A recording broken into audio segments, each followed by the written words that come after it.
Menteri Koperasi UKM Teten Mas Duki mengatakan pedagang konvensional di Tanah Abang terdampak e-commerce dan social commerce bukan hanya karena praktisnya saja, tapi juga karena harganya yang jauh lebih murah. Lalu bagaimana solusi menghadapi gempuran itu dan menyelamatkan para pedagang konvensional pelaku UMKM? Kita akan bahasnya bersama Bung Guntur Saragih, Komisioner KPPU, lalu ada Bung Raymond Chin, influencer, pegiat media sosial, serta nanti juga akan bergabung bersama kita Budi Primawan, Waketum Idea. Selamat sore, Mas Guntur, Mas Raymond. Selamat sore, Mas Davi. Mas Budi juga sudah gabung ternyata. Selamat sore. Selamat sore. Ya, selamat sore. Oke, saya ke Mas Guntur terlebih dahulu. Mas Guntur, di tengah serbuan pedagang online, kemudian di berbagai platform e-commerce, bagaimana sebenarnya dampaknya secara langsung terhadap pedagang konvensional menurut Anda?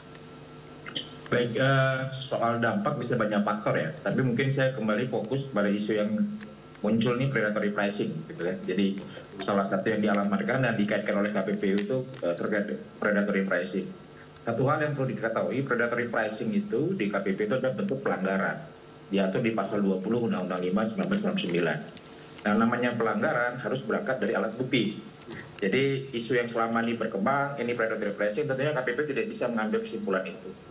Dan perlu saya sampaikan juga belum ada laporan terkait predatory pricing sampai tadi saya cek. Jadi terkait hari ini banyak pedagang yang mungkin berkurang, kita harus lihatnya secara jeli juga. Apakah memang pedagang yang existing hari ini dia switch kepada model online juga? Itu harus dilihat gitu. Karena memang pada sejatinya kehadiran digital, social commerce dan e-commerce itu adalah memberikan peluang hadirnya kegiatan bisnis yang lebih efisien, memberikan alternatif. Jadi kembali lagi saya katakan melihatnya harus jeli juga karena bisa jadi switch ya. Dan kalaupun hari ini barusan jadi dari Indo News memberitakan adanya ilegal, gitu ya. Apakah itu juga bisa berkontribusi? Kemudian juga yang paling penting juga apakah memang ada faktor lemahnya daya saing kita terhadap barang-barang dari impor. Kalau urusan dari itu berarti penyelesaiannya juga berbeda. Jadi saya pikir alamat yang selama ini selalu dilekatkan ini predatory pricing harusnya kita kembali lebih bijak lagi begitu ya. Dan kembali lagi bagi siapapun termasuk dari Kementerian Koperasi kita dorong kalau memang ada dugaan pelanggaran lapor dan tidak usah bermain isu di publik. Karena memang domain pelanggaran predatory pricing itu ada di Undang-Undang 5 1999. Jadi melabelkan pelanggaran persaingan tentunya itu harus masuk dalam pelanggaran norma yang ada menjadi undang-undang yang diamanahkan oleh negara gitu. Oke, Bang Guntur, tapi selama ini sudah ada laporan yang masuk? Belum ada sama sekali satupun? Belum. Jadi makanya saya bilang ini jadi diskursus publik dan tidak masuk dalam ranah penegakan hukum yang proporsional. Bagi kami KPPU, untuk bisa menyimpulkan satu pelanggaran tentu harus berangkat dari penelitian penyelidikan. Jadi saya pikir ini perlu bijak juga untuk bisa memberikan isu yang kondusif ya bagi iklim bisnis kita.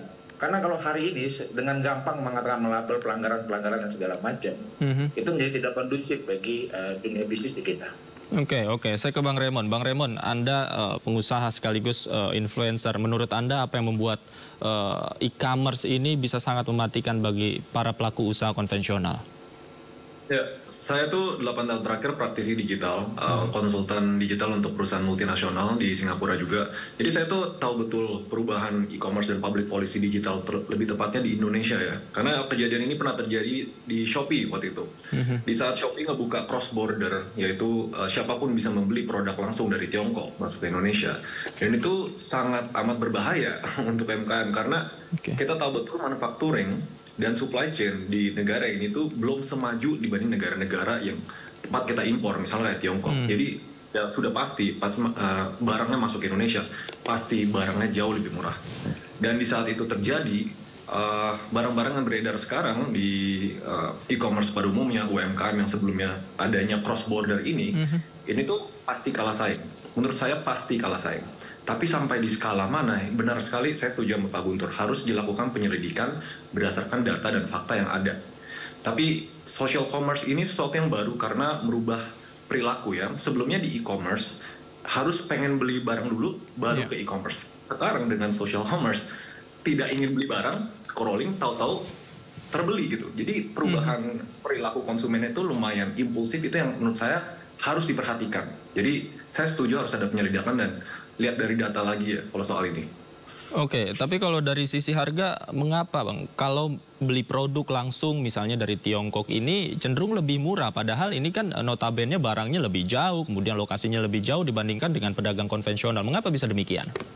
Benar, tapi negara Tiongkok sudah invest manufacturing dan teknologi di Shenzhen yang pertumbuhannya 30.000 kali lipat sejak diinvestasi itu di sana. Sedangkan di Indonesia, kalau kita ngomong UMKM sebagai tulang punggung negara kita, banyak ibu yang masih menjahit tradisional dengan tangan, banyak keluarga yang masih membuat sepatu dengan tangan. Pasti secara ekonomi pasti lebih mahal dibanding yang pakai mesin-mesin canggih.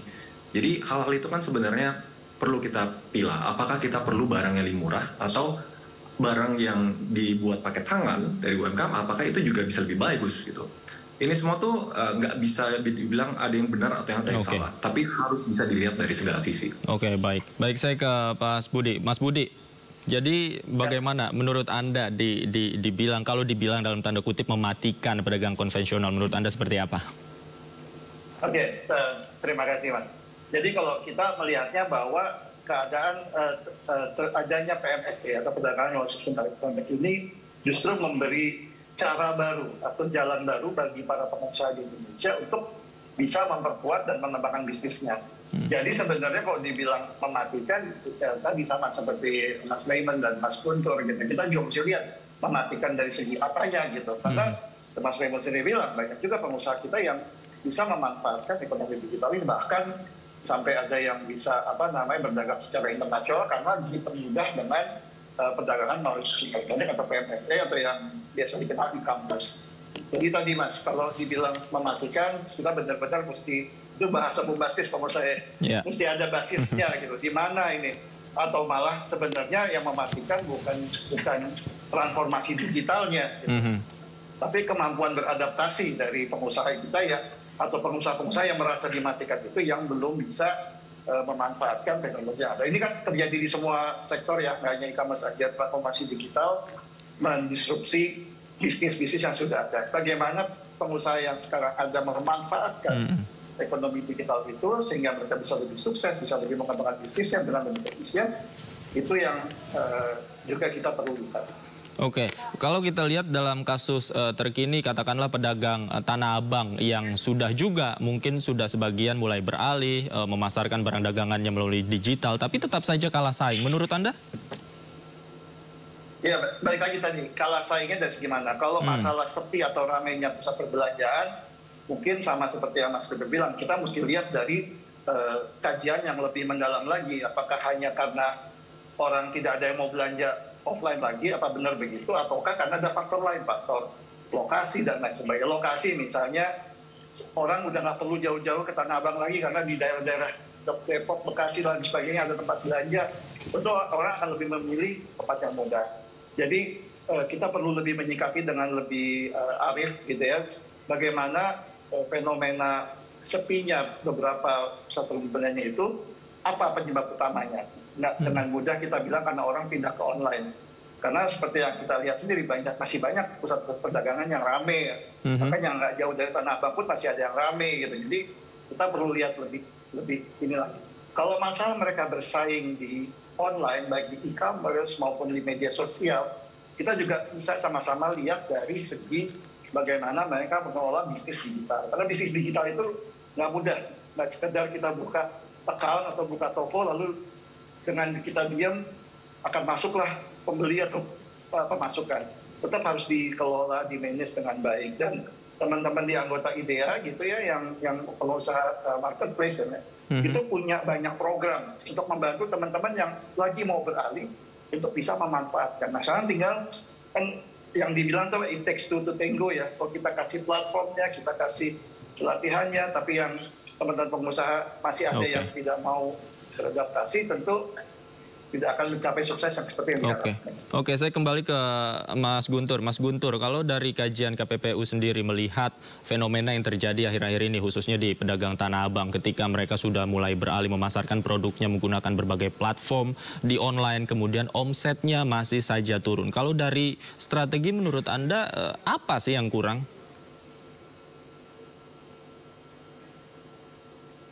Mas Guntur? Audionya Ya, belum? Oke.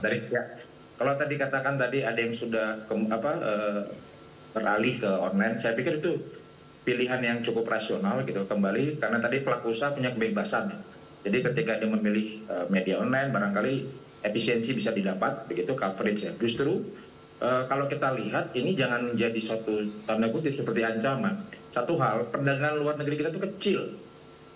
Jadi kalau selalu kita mengancam cross border, dilarang segala macam, kita tuh masih negara yang tidak terlampau aktif dalam perdagangan luar.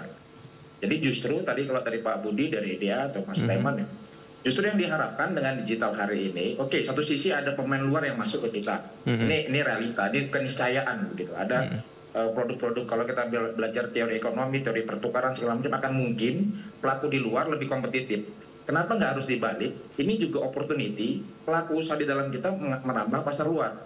Dalam beberapa hal Pak Budi, saya kadang dorong juga provokasi anggota IDEA, bagaimana caranya melalui online ini, digital ini, kita bisa punya opportunity pelaku usaha kita menggarap pasar di luar. Karena kalau kita berkutat sama pasar di dalam begitu ya, Indonesia itu tergolong negara yang perdagangan intra-ekstra itu kecil.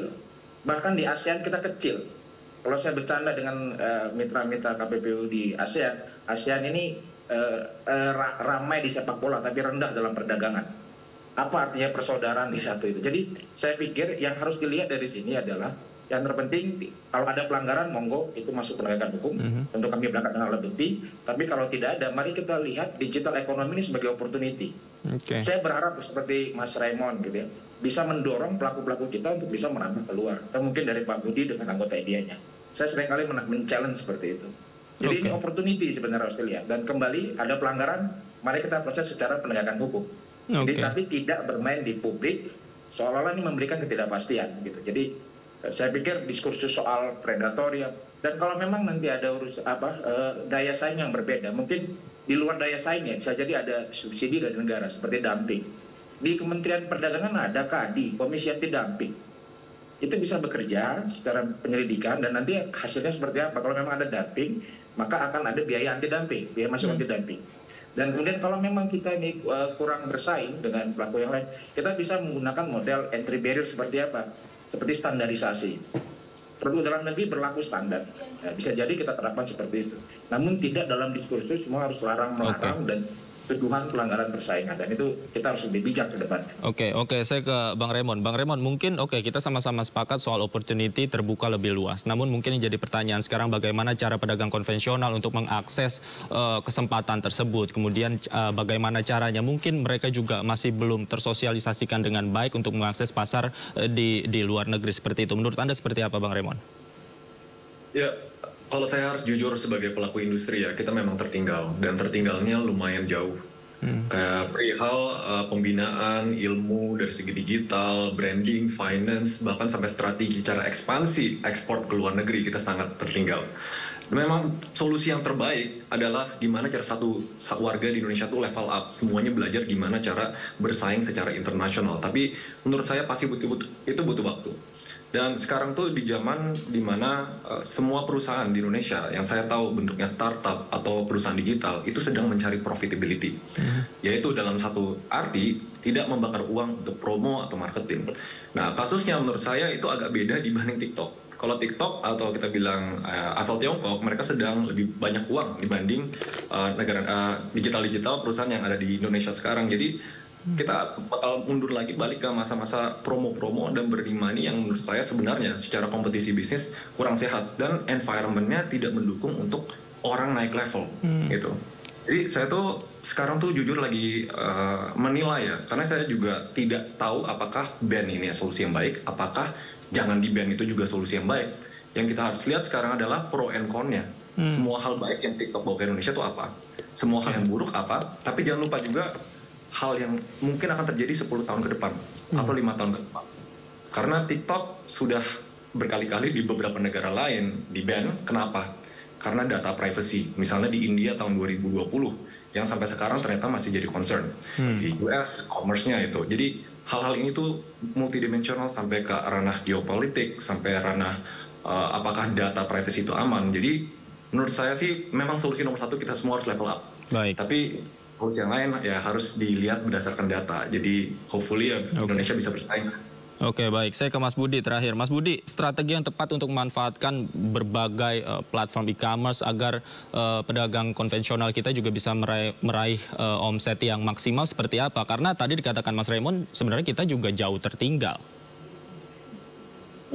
Oke, pada saat kita bicara jauh tertinggal, mungkin kita bisa lihat secara luas ya Mas ya. Kalau kita lihat bilang tadi, seperti Pak Guntur bilang, perdagangan internasional, di level itu ya kita mesti lihat dulu neraca ekspor impor kita seperti apa. Memang betul kan nggak selalu balas, malah kadang sering lebih banyak impornya. Nah ini kita bisa lihat adalah kalau dengan adanya PMSE perdagangan melalui sistem elektronik ini, yang bisa dilihat adalah pasar Indonesia sendiri buat para pengusaha Indonesia masih cukup besar.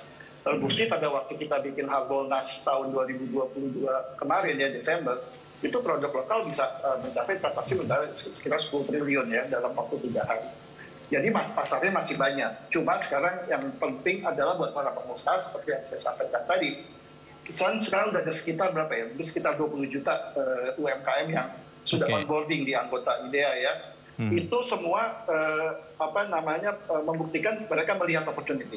Lalu bagaimana seseorang menggunakan opportunity tentu tergantung dari orang tersebut. Jadi saran saya buat para pedagang, pengusaha, UMKM, pemilik brand yang sudah melihat opportunity untuk memenuhi kebutuhan konsumennya yang pengen berbelanja secara online adalah tadi, ikuti semua prosedur yang ada. Kalau dikasih pelatihan, diperhatikan dan diterapkan.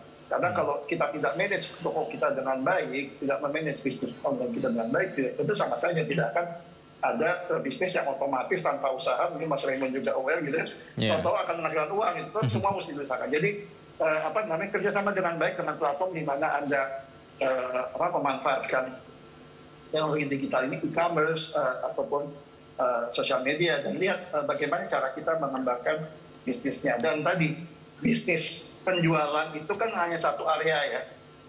Produknya sendiri perlu kita perhatikan gitu juga, dengan memberikan cara berdagang, tapi apakah produk yang kita jual, apakah produk yang akan kita perdagangkan itu sudah cukup bisa memenuhi kebutuhan konsumen. Karena intinya konsumen kan, konsumen maunya apa, penjual akan mencoba memenuhi. Baik. Artinya tidak hanya mampu memanfaatkan platform tadi, namun juga harus menjaga kualitas produk agar bisa bersaing dengan produk-produk dari luar, begitu ya. Baik, terima kasih Mas Guntur, Bang Raymond, juga Mas Budi. Terima kasih banyak atas waktunya sudah bergabung bersama kami di Sindo Sore. Selamat sore Bapak-Bapak, sehat selalu. Ya, terima kasih.